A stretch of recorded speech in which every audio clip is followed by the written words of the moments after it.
ஆந்திர மாநிலம் மார்க்காபுரம் மாவட்டத்தில் உள்ள ராயவரம் அருகே டிப்பர் லாரி மோதி தனியார் ஆம்னி பேருந்து தீப்பிடித்து எரிந்த சம்பவம் பரபரப்பை ஏற்படுத்தியுள்ளது. தகவல் அறிந்து சம்பவ இடத்திற்கு விரைந்த தீயணைப்பு துறையினர் மீட்பு பணியில் ஈடுபட்டனர். நிர்மலில் இருந்து உதயகிரிக்கு சென்று கொண்டிருந்த போது நிகழ்ந்த இந்த விபத்தில் பேருந்தில் பயணம் செய்த பயணிகள் 14 பேர் பரிதாபமாக உயிரிழந்தனர். பேருந்தில் 40 பேர் பயணம் செய்ததாக கூறப்படும் நிலையில் பலி எண்ணிக்கை மேலும் அதிகரிக்கக்கூடும் என அஞ்சப்படுகிறது. விபத்து குறித்து போலீசார் வழக்கு பதிவு செய்து விசாரணை நடத்தி வருகின்றனர்.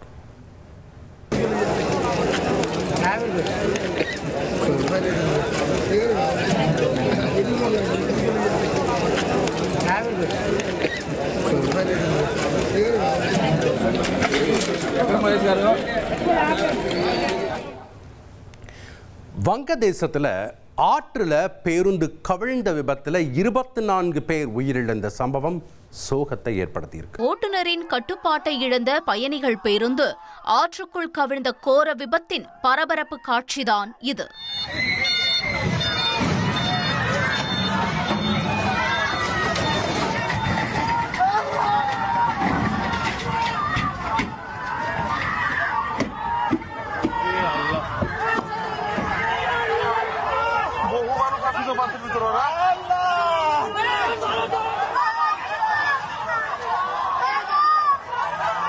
வங்கதேசத்தில் உள்ள ராஜ்பாரி மாவட்டத்தில் பத்மா ஆற்றில் பயணிகள் பேருந்து கவிழ்ந்த விபத்தில் இதுவரை 24 பேர் உயிரிழந்துள்ளதாக தகவல் வெளியாகியுள்ளது.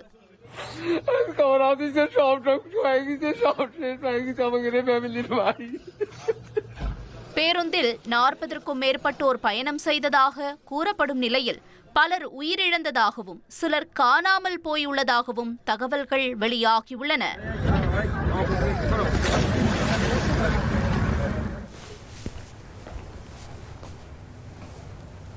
ராமநாதபுரத்தில் நிகழ்ந்த சாலை விபத்தில் வடமாநில சிறுமி உயிரிழந்த சம்பவம் அதிர்ச்சியை ஏற்படுத்தியிருக்கு. ராமநாதபுரம் அருகே தேசிய நெடுஞ்சாலையில் அரசு பேருந்தும் கார் மோதிய விபத்தில் உத்தரப்பிரதேசத்தைச் சேர்ந்த 10 வயது சிறுமி உயிரிழந்தார். கன்னியாகுமரியிலிருந்து ராமேஸ்வரம் நோக்கி வந்த உத்தரப்பிரதேசத்தைச் சேர்ந்த குடும்பம் பயணித்த கார் பெருங்குளம் அருகே பேருந்துடன் மோதி சுக்குநூறாக நொறுங்கியது. இதில் சிறுமி சம்பவ இடத்திலேயே உயிரிழந்ததுடன் மேலும் 6 பேர் படுகாயங்களுடன் மீட்கப்பட்டு மருத்துவமனையில் சிகிச்சைக்காக அனுமதிக்கப்பட்டனர். இதையடுத்து போலீசார் வழக்கு பதிவு செய்து விசாரணை நடத்தி வருகின்றனர். 4 வயது குழந்தை கிட்ட அத்துமீறிய குற்றவாளிக்கு சாகும் வரை சிறை தண்டனை விதிக்கப்பட்டிருக்கு. நெல்லை மாவட்டம் சேரன் மகாதேவி அருகே 4 வயது சிறுமியிடம் பாலியல் தாக்குதல் நடத்திய வழக்கில் 45 வயது நபருக்கு போக்சோ நீதிமன்றம் சாகும் வரை ஆயுள் தண்டனை விதித்தது. குற்றவாளிக்கு 5000 ரூபாய் அபராதமும் பாதிக்கப்பட்ட சிறுமிக்கு 3 லட்சம் ரூபாய் நிவாரணமும் வழங்க உத்தரவிடப்பட்டுள்ளது. கடந்த 3 மாதங்களில் மாவட்டத்தில் பல போக்சோ வழக்குகளில் குற்றவாளிகளுக்கு தண்டனை கிடைத்துள்ளது. ரிவர்ஸ்ல வந்த வாகனம் மோதி ராணிப்பேட்டையைச் சேர்ந்த மூதாட்டி பரிதாபமா உயிரிழந்திருக்காங்க. ராணிப்பேட்டை மாவட்டம் அரக்கோணம் விண்டர்பேட்டை பகுதியில் சாலையை கடந்து சென்ற கஸ்தூரி என்ற 80 வயது மூதாட்டி மீது பின்னோக்கி வேகமாக வந்த வாகனம் மோதி பரிதாபமாக உயிரிழந்தார்.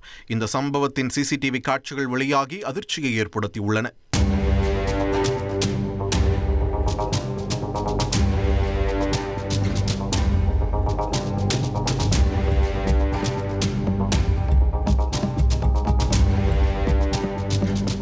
இதையடுத்து வாகனம் பறிமுதல் செய்யப்பட்ட நிலையில் தப்பியோடிய ஓட்டுநர் மற்றும் வாகனத்தில் இருந்த மற்றொரு நபரை போலீசார் தீவிரமாக தேடி வருகின்றனர்.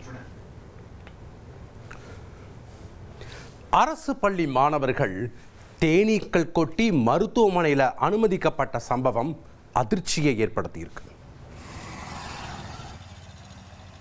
தருமபுரி மாவட்டம் பாப்பிரெட்டிப்பட்டி அருகே அரசு பள்ளியில் மதிய உணவு இடைவேளையின் போது தேனீக்கள் கொட்டியதில் 50க்கும் மேற்பட்ட மாணவர்கள் காயமடைந்துள்ளனர். செல்லாரஹள்ளி அரசு உயர்நிலைப் பள்ளியில் மாணவர்கள் உணவருந்திக் கொண்டிருந்த போது தேன் கூட்டில் கல் எறியப்பட்டதாக கூறப்படுகிறது.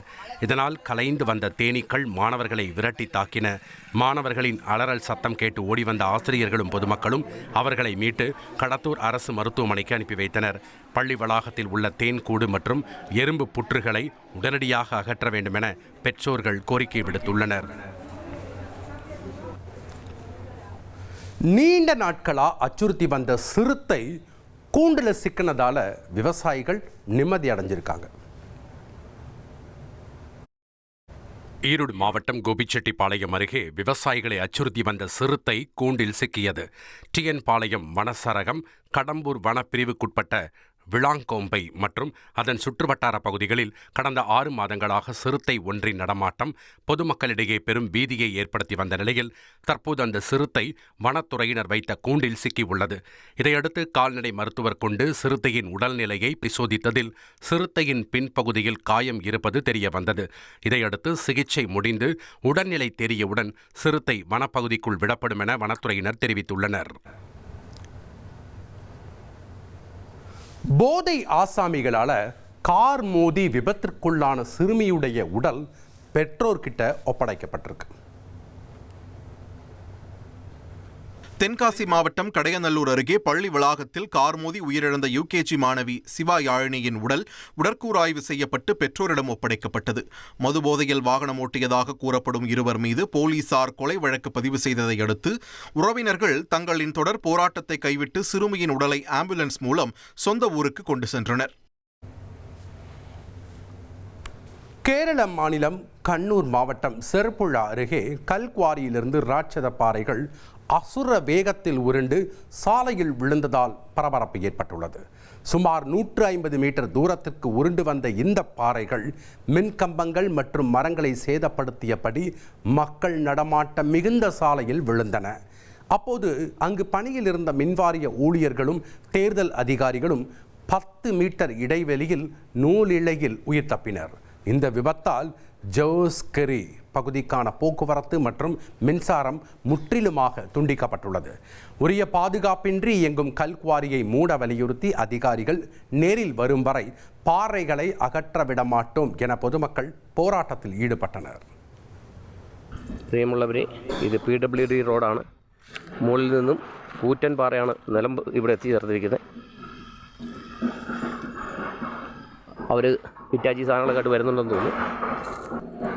പോസ്റ്റുകൾ ഒടിഞ്ഞിട്ടുണ്ട്. എന്നാലും ഓസ് കൂട്ടിയാണോ വിഷയം?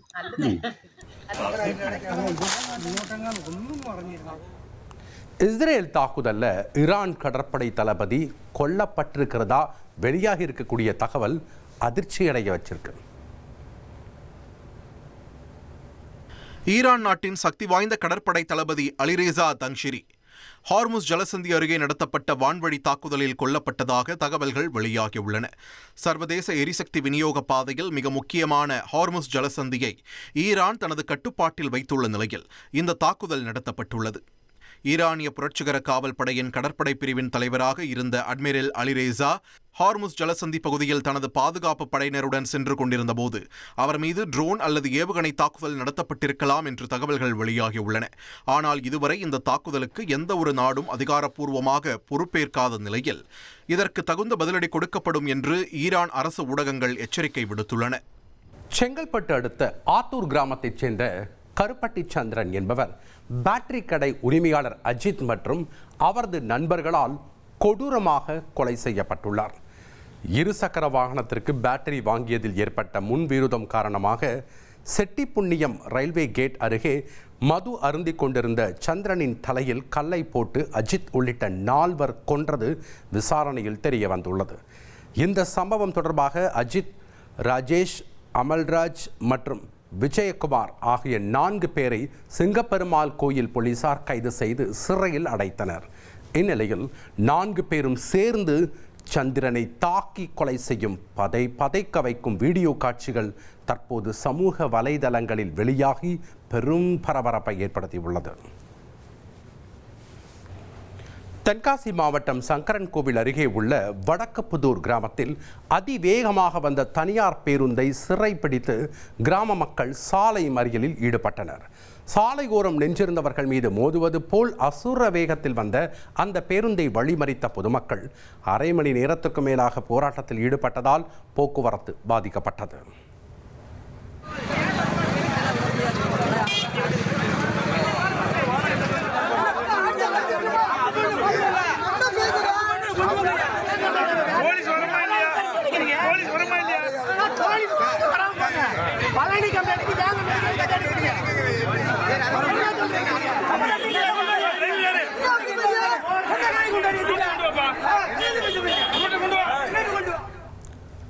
திருவண்ணாமலை நகரம் சின்னக்கடை தெருவில் உள்ள கொரியர் அலுவலகத்தில் தீ விபத்து ஏற்பட்டது.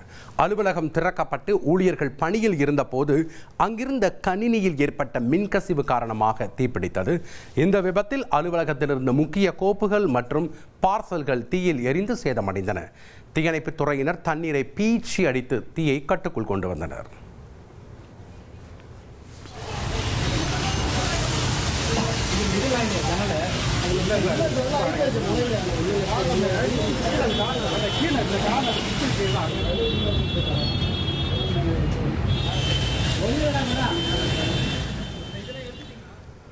தஞ்சாவூர் அருகே முன்னால் சென்ற பேருந்தை முந்திச் சென்ற போது தாறுமாறாக சென்ற மினி பேருந்து சாலையோரம் நின்ற வாகனம் மீது மோதி விபத்து ஏற்படுத்திய சிசிடிவி காட்சி வெளியாகி பரபரப்பை ஏற்படுத்தியுள்ளது. ஓட்டுநர் மினி பேருந்தை அதிவேகமாக இயக்கியதே இந்த விபத்திற்கு காரணம் என கூறப்படுகிறது. இதனால் ஆத்திரமடைந்த பயணிகள் ஓட்டுநரை திட்டி தீர்த்த நிலையில் இது தொடர்பான வீடியோ காட்சிகள் தற்போது இணையத்தில் பரவி வருகிறது.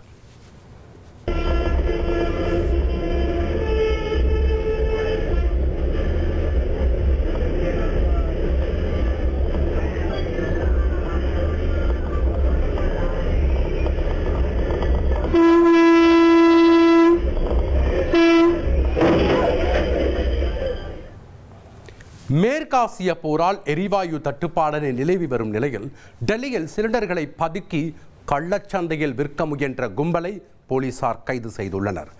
சங்கமம் விஹார் பகுதியில் டெல்லி குற்றப்பிரிவு போலீசார் நடத்திய அதிரடி சோதனையில் இண்டேன் நிறுவனத்தின் 184 சிலிண்டர்கள் பறிமுதல் செய்யப்பட்டன. இந்த மோசடியில் தொடர்புடைய இண்டேன் கேஸ் நிறுவனத்தின் டெலிவரி ஏஜென்ட்டுகள் 4 பேரை போலீசார் கைது செய்துள்ளனர். அதிக லாபத்திற்காக சிலிண்டர்களை பதுக்கி மோசடியில் ஈடுபடுவோர் மீது கடும் நடவடிக்கை எடுக்கப்படும் என டெல்லி காவல்துறை எச்சரித்துள்ளது. ஈரான் ராணுவ தளங்கள் குறி வச்சு தாக்குதல் நடத்தக்கூடிய வீடியோவை அமெரிக்கா வெளியிட்டிருக்கு.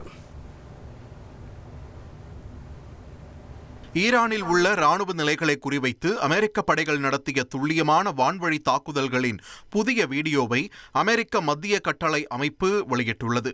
ஈரானின் பந்தர் அபாஸ் சர்வதேச விமான நிலையத்திற்கு அருகில் உள்ள ராணுவ தளங்கள் மற்றும் ஆளில்லா விமான கட்டமைப்புகளை குறிவைத்து இந்த தாக்குதல்கள் நடத்தப்பட்டன.